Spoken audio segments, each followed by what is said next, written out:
La rentrée scolaire 2024-2025 a démarré depuis ce lundi 16 septembre 2024 sur toute l'étendue du territoire national. Dans le département du Mono, c'est au complexe scolaire Urbain Centre de Bopa que les autorités locales ont donné le top. Comportons-nous en bon enseignant, en bon éducateur pour qu'à la fin de l'année, on puisse avoir alors un taux que le gouvernement espère. Aux parents d'élèves, la première mission éducative vous convient. Il faut alors organiser le suivi à la maison. Il faut alors mettre l'enfant dans une bonne condition d'études. La seule chose que nous nous rappelons, c'est qu'à partir de ce matin, l'école est lancée et chacun de nous doit se faire le devoir alors d'être ici toujours à l'heure. Les élèves à l'heure, les enseignants à l'heure, les parents qui doivent aider ces apprenants-là pour être ici à l'heure. Les autorités également, je ne veux pas dire à l'heure, mais ils sont là pour le suivi. Chacun, chaque jour, doit chercher à faire un peu plus pour le bonheur de nos enfants. Nous devons les préparer à nous remplacer vaillamment. Nous devons les préparer à être nos remplaçants demain. Sinon, ce serait le déluge. Chers apprenants, vous êtes notre espoir de demain. Et au maire de la commune de renchérir. Quant à nous, autorités, que je présente, le conseil communal que je représente ici, nous ferons ce qui est de notre devoir pour donner à l'école, qui est une compétence partagée entre l'État et nous, ce que nous pouvons. La preuve, c'est que déjà, monsieur le Dédam, nous avons réfectionné des classes ici, aux côtés même de l'association de développement. Cela veut dire que les parents et les autorités se donnent la main pour faire de l'école une réussite. Donc, je voudrais seulement vous souhaiter une bonne rentrée de paix, de succès et de santé aussi, parce que lorsque vous n'avez pas la santé, vous ne pouvez pas travailler. Après le complexe scolaire Bopa Centre, cap a été mis sur l'école primaire publique de Seoubato et le complexe scolaire de Ouassa pour le même exercice. J'avais constaté que tous les enfants étaient déjà dans leur classe avec leurs maîtres respectifs. Et cela confirme que le travail a démarré pour le compte de l'année 2024-2025. Et comme mon aîné vient de le dire, les seules difficultés que nous avons rencontrées, c'est que l'après-rentrée, les parents ne se sont pas manifestés pour venir inscrire massivement leurs enfants. Donc ce matin, malgré que nous avons commencé les travaux dans les classes, nous avons également demandé au maître de CI de continuer l'inscription et l'admission. Après cette étape, d'autres écoles ont été visitées pour constater la reprise effective des activités académiques et voir si les cantines scolaires sont opérationnelles dans les écoles.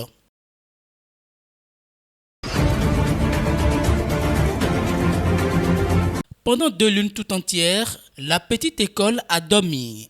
Maintenant, c'est fini. Les classes sont à nouveau ouvertes pour 36 semaines d'apprentissage. La rentrée est effective ce lundi 16 septembre 2024 au Collège d'enseignement général de Bopa.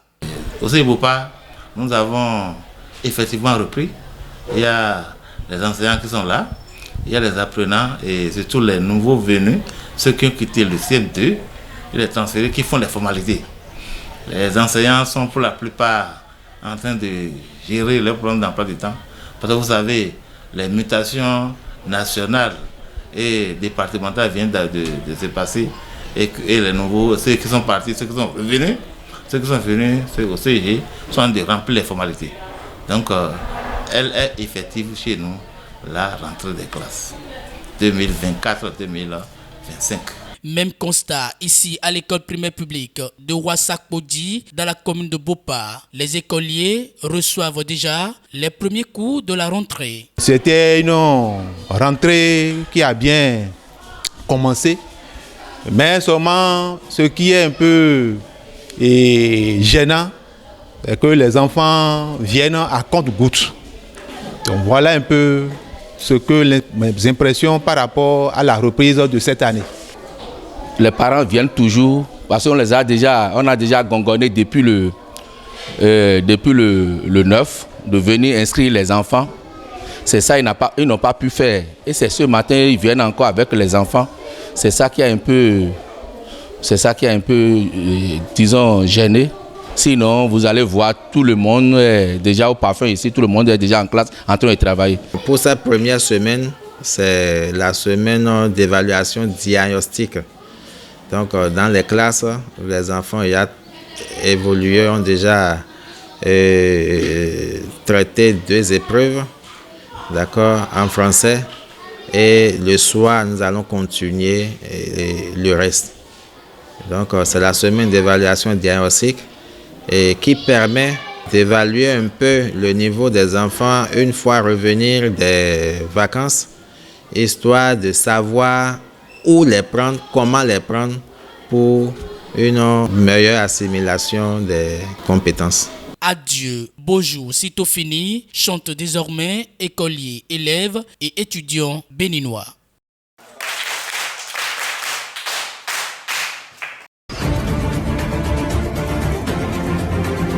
Chère population de la Confédération des États du Sahel, c'est avec un profond sentiment de responsabilité et de fraternité que je m'adresse à vous en ces jours de commémoration de la date qui a changé le cours de notre histoire commune.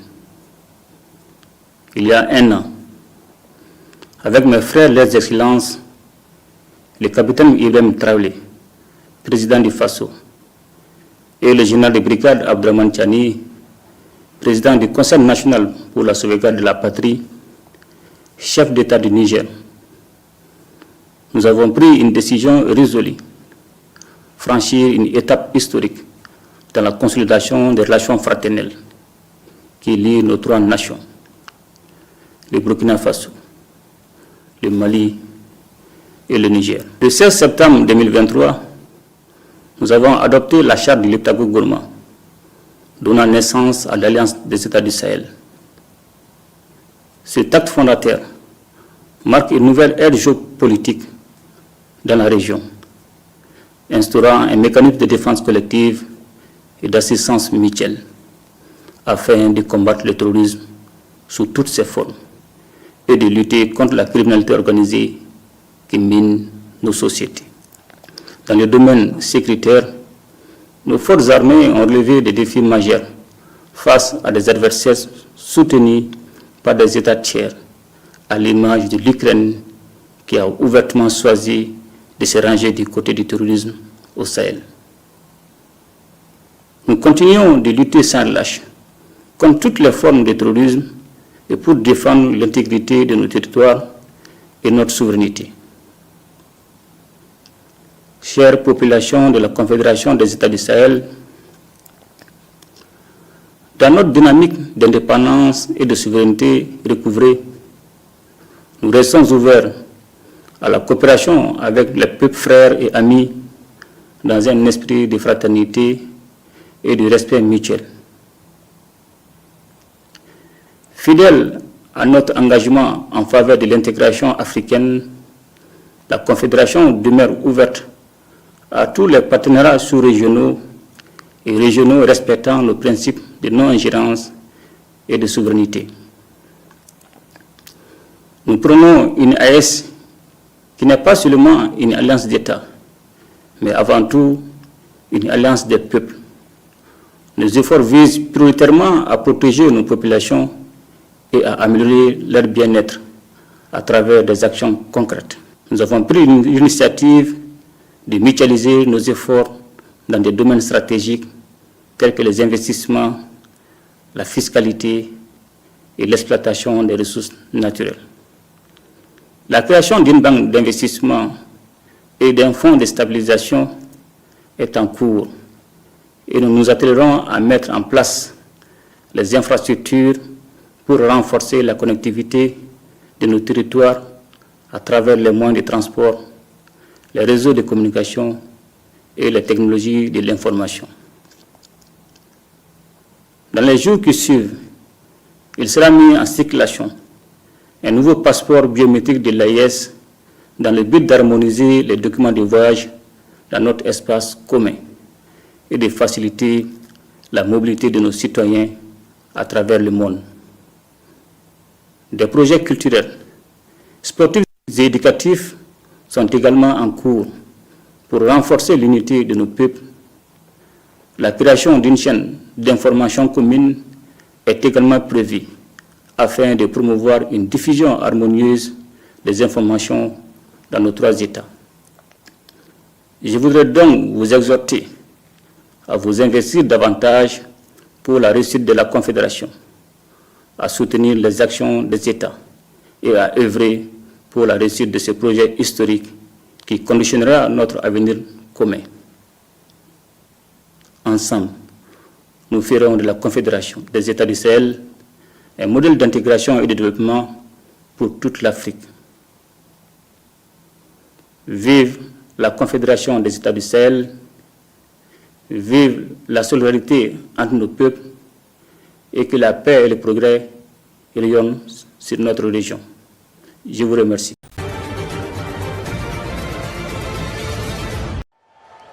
Le Real Madrid se lance pour la défense de son titre de champion d'Europe cette semaine avec son nouvel atout offensif Kylian Mbappé arrivé cet été.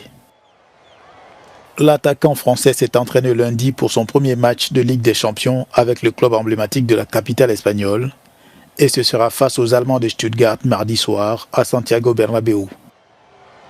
Le joueur de 25 ans a marqué 4 buts en 6 apparitions depuis son départ du Paris Saint-Germain. Samedi encore, il était présent avec un but sur pénalty lors de la victoire 2-0 des Madrilènes aux dépens de la Real Sociedad en Liga. Les Madrilènes qui ont battu le Borussia Dortmund 2-0 lors de la finale de la saison dernière au stade de Wembley à Londres visent une 16e couronne européenne, un autre record. Par ailleurs, Kylian Mbappé, lui, est à la recherche de son tout premier trophée de Ligue des Champions de sa carrière.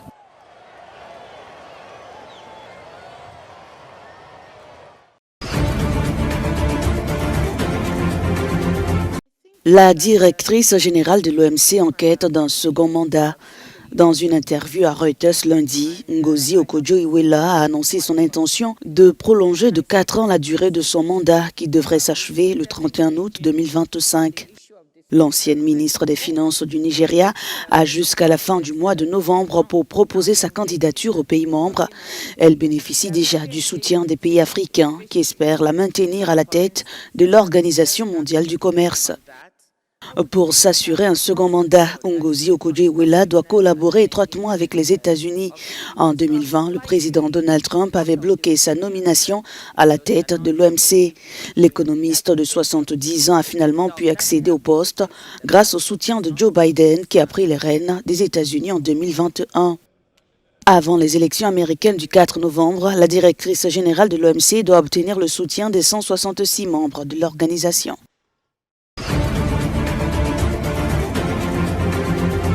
Pour combattre l'intolérance, la stigmatisation et la discrimination en raison de leur religion, des dizaines d'Afro-Brésiliens vêtus de blanc et pancartes à la main ont manifesté dans les rues de Rio dimanche. Ils espèrent ainsi démontrer leur attachement à des traditions ancestrales africaines dans un pays où le catholicisme et le protestantisme dominent. Vania Vieira est adepte du candomblé. Tout ce qui vient des Noirs, tout ce qui vient des personnes d'origine africaine est souvent dévalorisé. Si nous ne restons pas fermes dans notre foi, nous perdrons de la force. Cette marche est donc un symbole de détermination, un moyen de montrer que nous sommes résilients, que nous survivrons et que nous ne nous arrêterons pas. Au Brésil, environ 2% de la population pratique les rites culturels africains, introduits dans le pays à l'époque de l'esclavage. C'est à Rio, dans la capitale, que l'on retrouve le plus grand nombre de pratiquants, mais aussi où les actes de violence sont les plus fréquents. Les gens doivent comprendre que pratiquer notre religion d'origine africaine est crucial. C'est une partie intégrante de notre culture et de l'histoire du Brésil. Ces violences vont des agressions verbales à la destruction du temple afro-religieux. Pour lutter contre cette intolérance, le président brésilien a créé le Bureau de coordination pour la promotion de la liberté religieuse.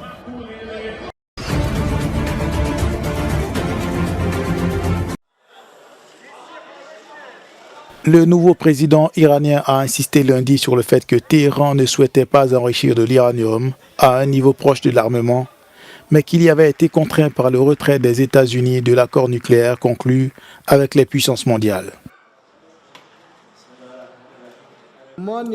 Nous devons répondre à nos besoins scientifiques et techniques.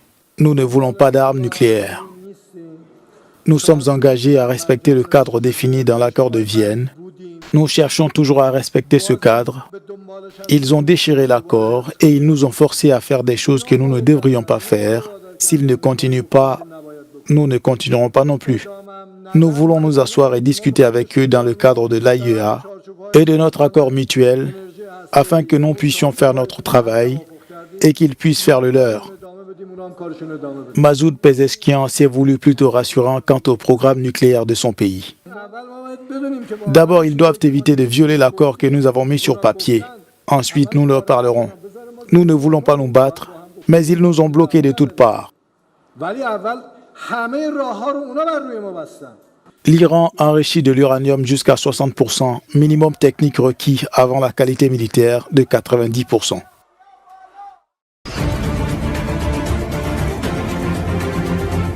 La sécurité a été renforcée lundi au poste frontière de la ville marocaine de Fnidek, voisine de Ceuta. Des dizaines de policiers y ont été déployés en masse pour repousser des centaines de personnes qui tentaient de rejoindre l'enclave espagnole, encouragées par des messages sur les réseaux sociaux.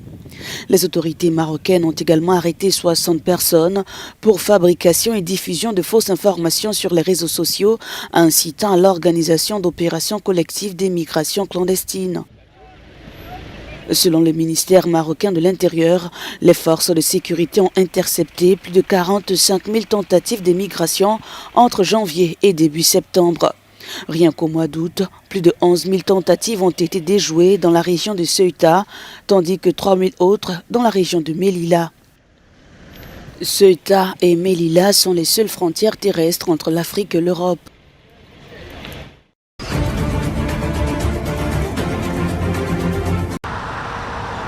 L'Allemagne a rétabli lundi les contrôles à ses frontières avec la France, les Pays-Bas, la Belgique, le Luxembourg et le Danemark pour une durée de 6 mois. La mesure vise à contenir l'immigration clandestine et la criminalité selon les autorités, à la suite des récents attentats extrémistes. Les recherches ont montré qu'avec les contrôles frontaliers, ce ne sont généralement pas les gros poissons, mais les petits poissons qui se font prendre. Et tous les passeurs ne sont pas pris parce qu'ils savent évidemment où se trouvent les contrôles frontaliers et qu'ils trouveront différents moyens de le faire. Et dans les rues, on y croit peu. Je pense qu'il s'agit d'une décision qui penche vers le populisme et la politique populiste. Eine Entscheidung Richtung Populismus und populistischer Politik ist. Non, je ne pense pas que cela changera quoi que ce soit, parce qu'il manquera toujours beaucoup de travailleurs dans les industries, et cela renforcera davantage le sentiment de rejet des immigrants déjà profondément enracinés.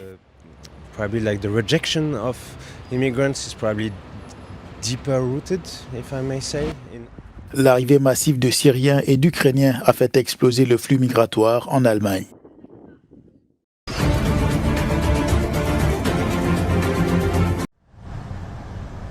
Aux États-Unis d'Amérique, un homme nommé Ryan Wesley Root, 58 ans, est inculpé de 2 chefs d'accusation fédéraux en lien avec la deuxième tentative d'assassinat de l'ancien président Donald Trump sur son terrain de golf à West Palm Beach, en Floride. Le suspect présumé a été inculpé de possession d'armes à feu par un criminel condamné et de possession d'armes à feu dont le numéro de série a été oblitéré. Ryan Wesley Root a été filmé en avril 2022 lors d'une manifestation sur la place de l'Indépendance à Kiev, 2 mois après l'invasion de l'Ukraine par la Russie. Sur sa pancarte, il est mentionné « Nous ne pouvons pas tolérer la corruption et le mal pendant encore plus de 50 ans. Mettons fin à la Russie pour nos enfants ». Ce jour-là, l'homme avait également rendu hommage aux citoyens étrangers tués pendant la guerre, près d'un mémorial improvisé.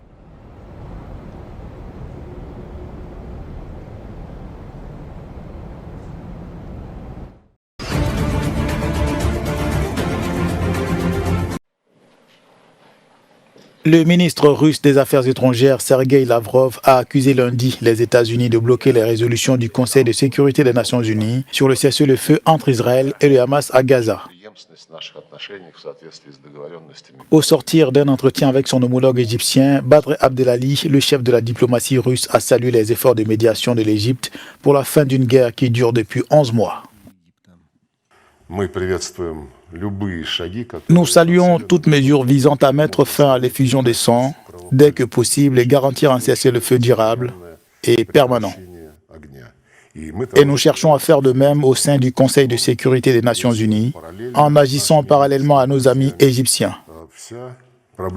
Le problème est que les États-Unis ne veulent pas prendre des décisions qui impliqueraient sérieusement ce que tout le monde souhaite, c'est-à-dire la fin de l'effusion de sang. Sergueï Lavrov a également indiqué que la Russie s'était abstenue lors du vote sur la résolution parrainée par les États-Unis pour un plan de cessez-le-feu.